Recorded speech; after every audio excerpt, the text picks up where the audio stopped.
This is Democracy Now!, democracynow.org. I'm Amy Goodman. Columbia University graduate, Palestinian student protest leader Mahmoud Khalil has been reunited with his wife and newborn son after being released on bail by a federal judge Friday after spending over 100 days in an ICE jail.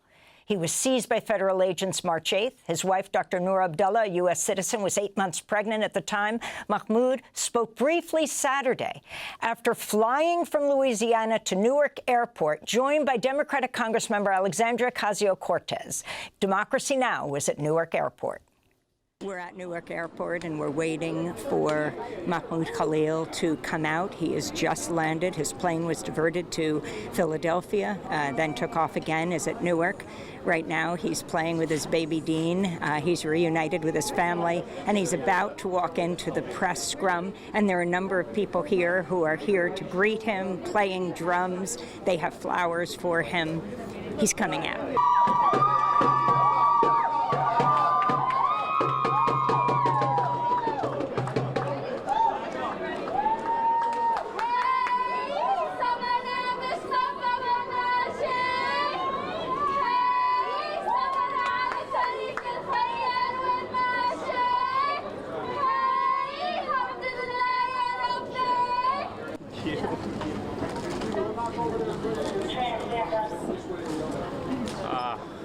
Well, first, friends, thank you so much for everything.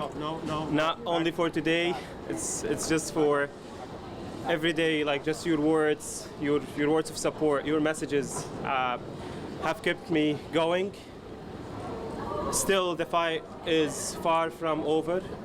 The genocide is still happening in Gaza. Israel is still waging a full war against Palestinians across Palestine. The U.S. government is funding this genocide, and Columbia University is investing in this genocide. This is what I was protesting. This is what I will continue to protest with every one of you. Not only if they threaten me with detention, even if they would kill me, I would still speak up for Palestine. Again, I just want to go back and just continue the work that I was already doing, advocating for Palestinian rights, a speech that should actually be celebrated rather than punished, as this administration wants to do. But we'll take a few questions. Mahmoud, what would you say to the Trump administration because they wanted to keep you detained? What is your message for President Trump? Just the fact that I am here, it's a message. The fact that all these attempts to suppress pro-Palestine voices have failed now. So this is the message. My existence is a message. The Palestinian existence is a message to this administration. Mahmoud, how does it feel to be free? How does it feel to be free? To be honest, I'm I'm still trying to just comprehend that. Of course, it feels great. When I was on the inside, I was free. It's just I was locked up. The fact that they put me in that place, that didn't mean that I was not free. I continued to advocate for Palestinians, for the immigrants who are left behind in that facility. That 1,200 men who, all of them are incredible men, who the Trump administration are trying to portray as whether criminals or just like illegals, as they say. And as I said yesterday, whether you are a citizen, an immigrant, anyone on this land, you're not illegal. That doesn't make you less of a human. And this is what the administration is trying to do, to dehumanize me, to dehumanize the immigrants, to dehumanize anyone who actually does not agree with what the administration is doing. Thank you, everyone. First and foremost, I think we speak on behalf of so many people across this country, across the state of New York, but also across so many communities in the United States, in welcoming Mahmoud home. to be here and to be reunited with his wife and his newborn son. Mahmoud Khalil was imprisoned for 104 days by this administration, by the Trump administration, with no grounds and for political reasons.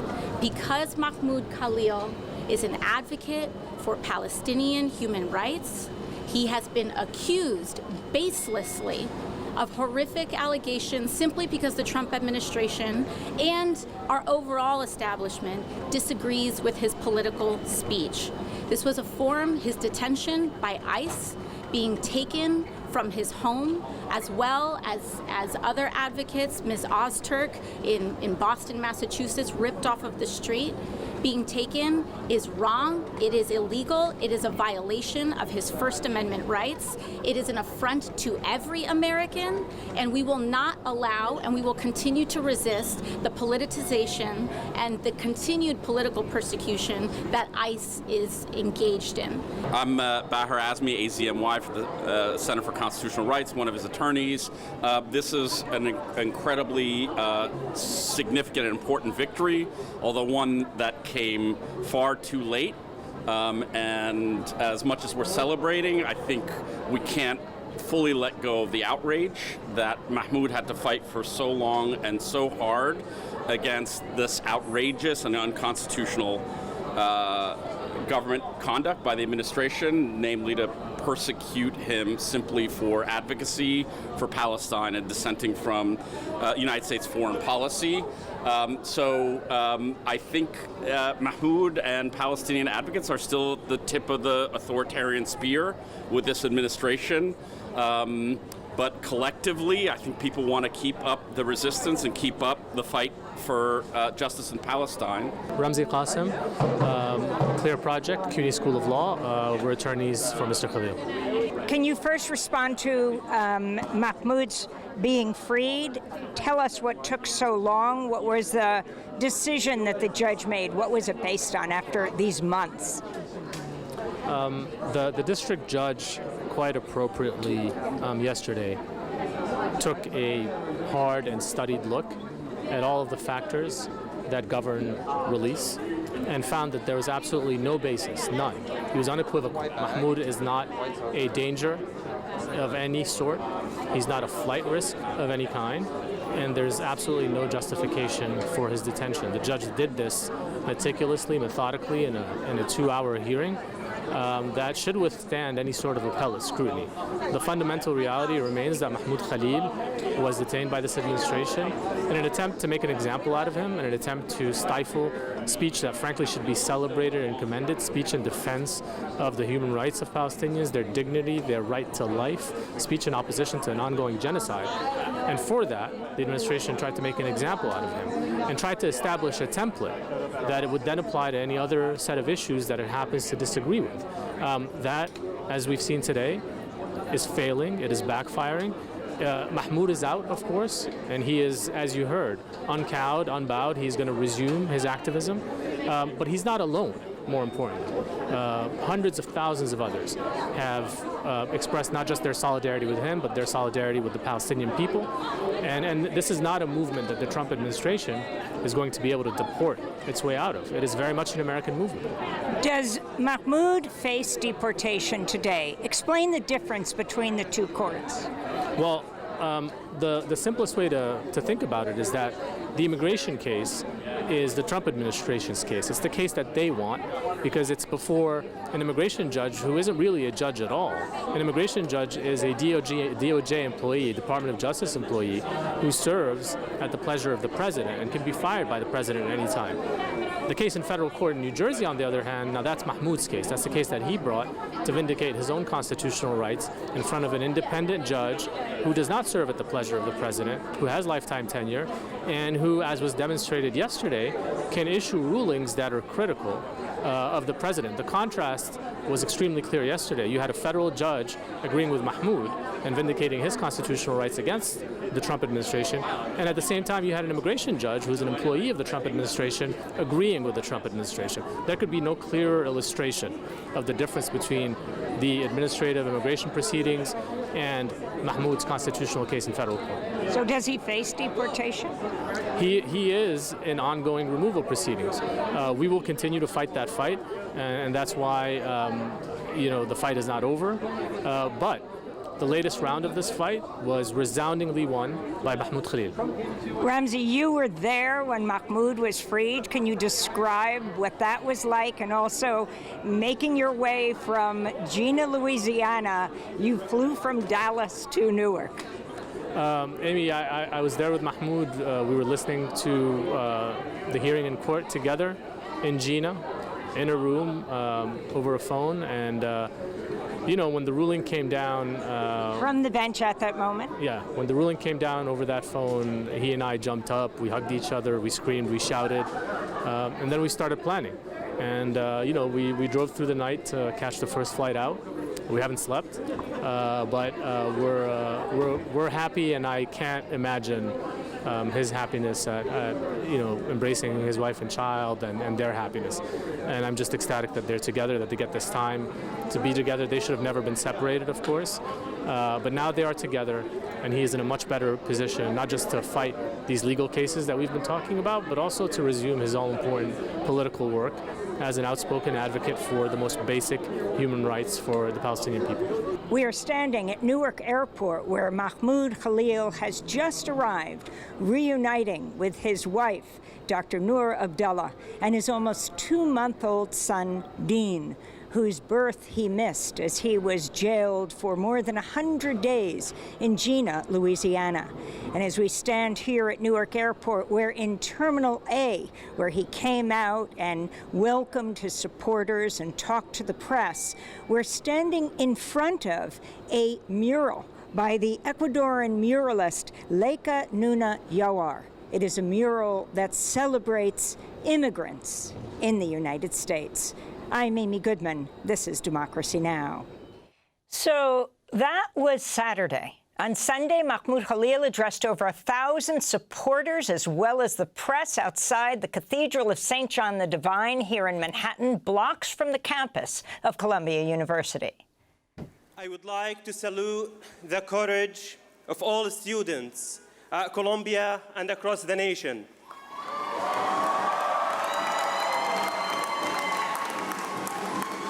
These students who continue to protest, I want to honor especially my friends at Columbia University.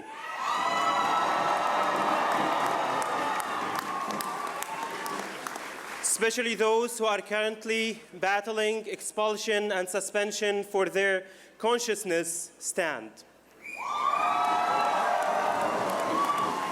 As many of you know, the Board of Trustees at Columbia, the shameful Board of Trustees at Columbia,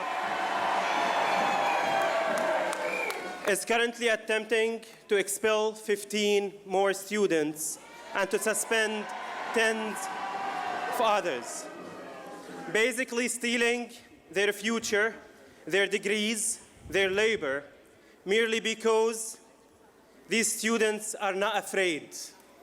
These students are not afraid to stand for Palestine. Columbia University will do everything and anything it can to ensure that the words "Free Palestine" are not uttered anywhere near it. But while we are here, free, free Palestine! Free, free Palestine! Viva, viva Palestina! Viva, viva Palestina!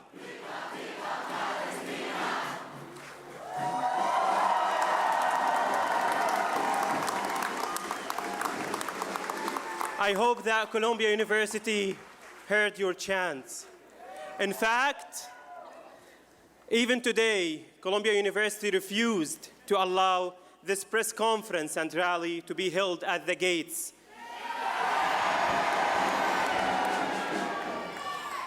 Just so that we cannot remind them that they fund the killing in Gaza. Well, who is Mahmoud Khalil? That's what the administration has tried its best to portray me as someone who's violent. Mahmoud Khalil is a human rights defender. Mahmoud Khalil is a freedom fighter. Mahmoud Khalil is a refugee. Mahmoud Khalil is a father and husband. And above all, Mahmoud Khalil is Palestinian.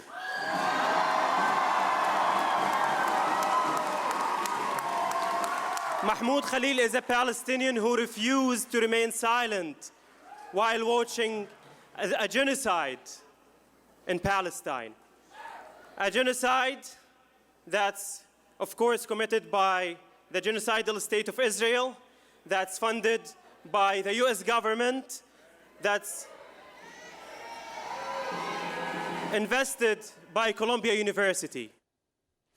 Mahmoud Khalil addressing over 1,000 supporters, as well as the press, outside the Cathedral of St. John the Divine in Manhattan. He then led a march as the marchers held the banner, "Welcome Home, Mahmoud." He wore a Palestinian flag as a cape, and they marched from 110th Street, where the cathedral is, to Columbia University at 116th Street. Mahmoud Khalil still faces deportation, but now can deal with these proceedings as a free man with his wife, Dr. Noor Abdalla, and his newborn son, Dean Khalil.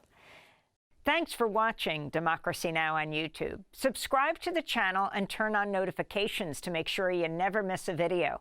And for more of our audience-supported journalism, go to democracynow.org, where you can download our news app, sign up for our newsletter, subscribe to the daily podcast, and so much more.